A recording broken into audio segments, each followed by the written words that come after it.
Have you ever stopped to think about who wrote the rule book for the whole world? The one that's supposed to keep countries from just doing whatever they want?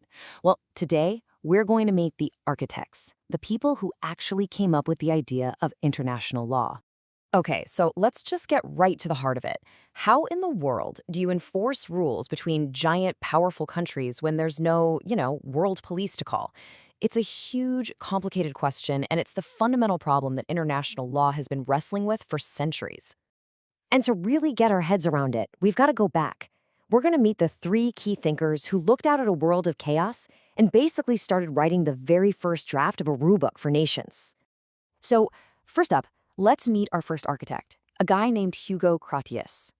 We're talking the 16th and 17th centuries here, a time when Europe was just tearing itself to shreds in these awful religious wars.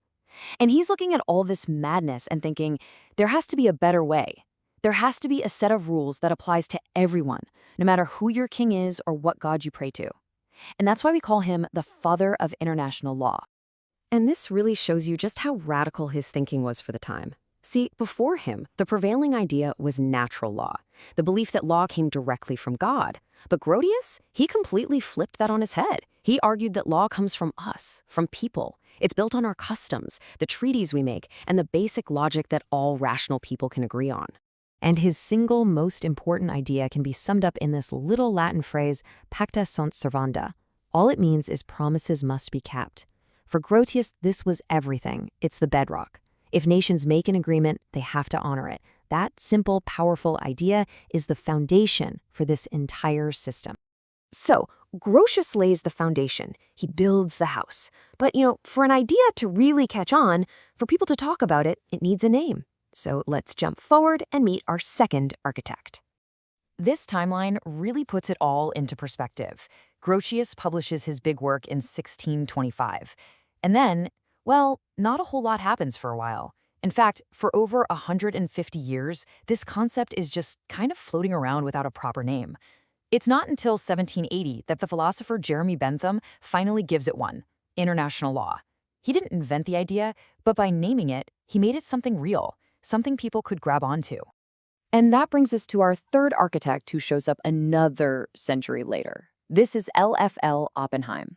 So if Grotius built the foundation and Bentham gave the project a name, Oppenheim was the guy who finally drew up the first detailed blueprint defining what this whole thing actually was. And here it is. This is the blueprint, his famous definition from 1905. He said international law is the body of customary and conventional rules which are considered binding by civilized states in their intercourse with each other. This was huge, because for the first time ever, there was a formal, solid definition to work with.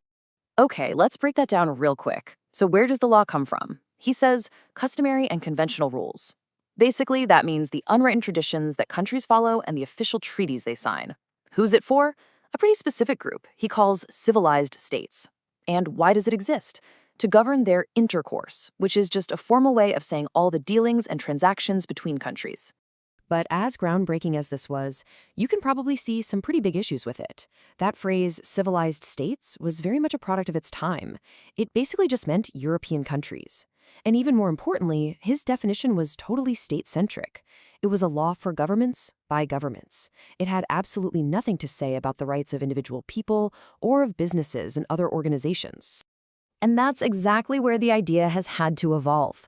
International law couldn't stay stuck in 1905. The modern view is this massive expansion, a shift in focus from being just about states to being about people too. I mean, this table says it all, right? Look at the difference. Oppenheim's definition was narrow. It applied to a small club of nations and only covered how they interacted with each other. But the modern view, it's so much broader. It applies to all nations, and just as importantly to their citizens and to businesses. The scope has exploded to cover this whole system of treaties that governs pretty much every kind of global interaction you can think of. So this is the big takeaway. Today, international law is this massive, intricate web of treaties and agreements that connects all of us. It's not just for diplomats in fancy rooms anymore. It affects global trade, human rights, the environment. It governs the complex dance between nations, their people, and their businesses. Which, of course, brings us right back to the question we started with. If this entire, sprawling, global system is still built on that simple idea from Grotius that promises must be kept, What happens when a nation decides to break one? Well, that is still the fundamental challenge, and honestly, the central drama of international law today.